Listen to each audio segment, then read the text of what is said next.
So, for the first time since 1990, no rap songs have appeared in the Billboard Hot 100 Top 40. I know you heard that story, and I need your opinion on that, man. You know what, man? I've heard this story before, and I think it's rightfully so, dude. I think it's rightfully so. We have been inundated with so much bullshit over the last few years. And I just think that maybe the charts are just doing some self-cleaning, man. You know, the music that's a lot of the music that's been made over the last few years has led to a lot of misery, a lot of death. A lot of it's been the fuel for feuds, folks going to penitentiary, and none of it, and none of the artists, man, seem to have any real lasting ability. You know, these guys pop up, they pop out. You know, labels don't really support them like they used to. I mean, think about this. I mean, you get a deal today, you get a hot record, you sell out, and you get some streams for a while, you go on YouTube, you do whatever you got to do, and you're out of here. The days of building an artist is almost seem like it's almost over with, man. I know there's still some artists that still got action, but most of these guys are so vulnerable when it comes to their careers. It's like some of them feel like they can't even, they're not successful unless they go to the penitentiary. You get a hit record, you get some tattoos, you hot for a while, you try to stay hot, you might get a little reality show, or you might end up doing some other stuff. Then you catch a case, stay on TMZ for a while. You burn up a bunch of money trying to fight the case.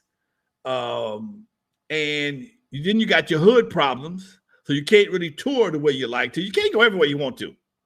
When you have problems, when you claiming sets and talking a gang ahead, you just can't go anywhere and get your money. So streams don't pay that much money. They don't pay much at all.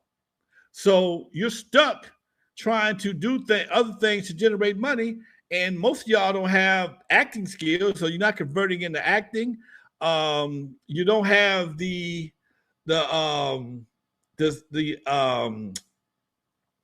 appeal, the mass appeal to push a product.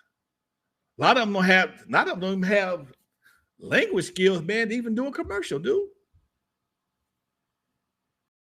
I mean, come on, man. Sometimes those regional slangs work good in that region.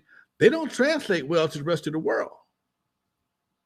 You know, Snoop and E40 both had their own little slangs that they've been using for shizzle my nizzle, and E40, he got his own dialect, but he also speaks English when it comes down to it.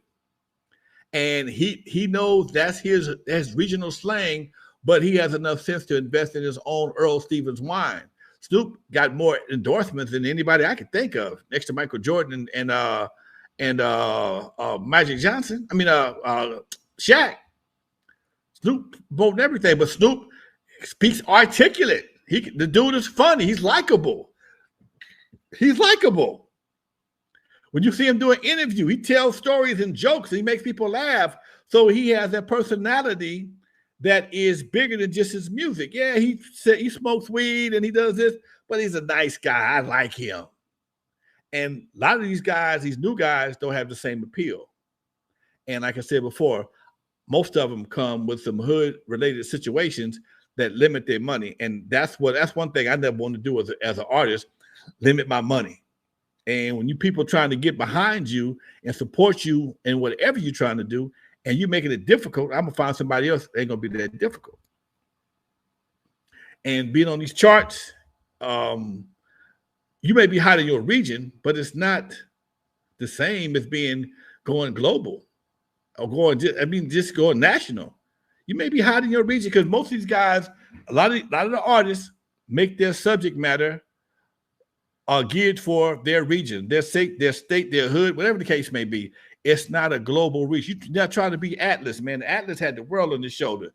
Y'all trying to pinch off the neighborhood. That ain't gonna work. You can't eat like that. You can't eat like that. You know, something that is new with this generation of rappers, I'd say within the past 15 years or so. I think Lil Wayne probably popularized it the most. But face tattoos. I've never understood the face tattoo, man. Talk to me. You know, when you start seeing a bunch of dudes walk around with face tattoos, what was your first thought, man? Yeah, you gonna rewrap it for the rest of your life. You don't want to work no place where they have people human interaction. I never thought that was I do. Facial tattoos was not something you even saw in the Navy or the Marines. Only time it was a cholo thing when I was younger. Like only the hardcore cholos had it. I remember.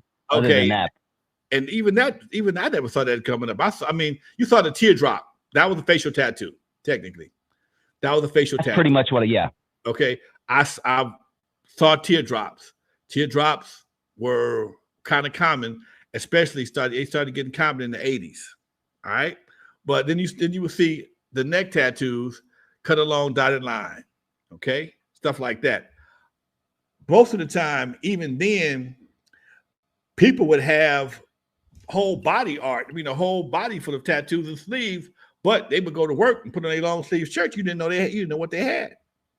Only time I saw tattoos on guys with short sleeve shirts, if you worked at a muffler shop or a mechanic shop, something like that, where you had limited interaction with the public. But if you had a job where you work with the public, tattoos wasn't even allowed, period. You couldn't even have a visible tattoo working for Starbucks in the beginning. You couldn't have a visible tattoo working for Starbucks. What's going to happen?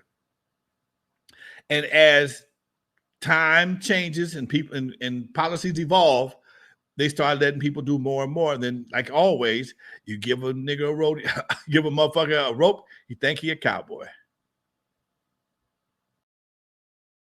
You know what? You just made me think of this random dumb question, and I guess I'll ask you because you're the closest person to him. But I've always wondered this. Ice Cube has these 3 black marks by his eyes, these 3 little dots.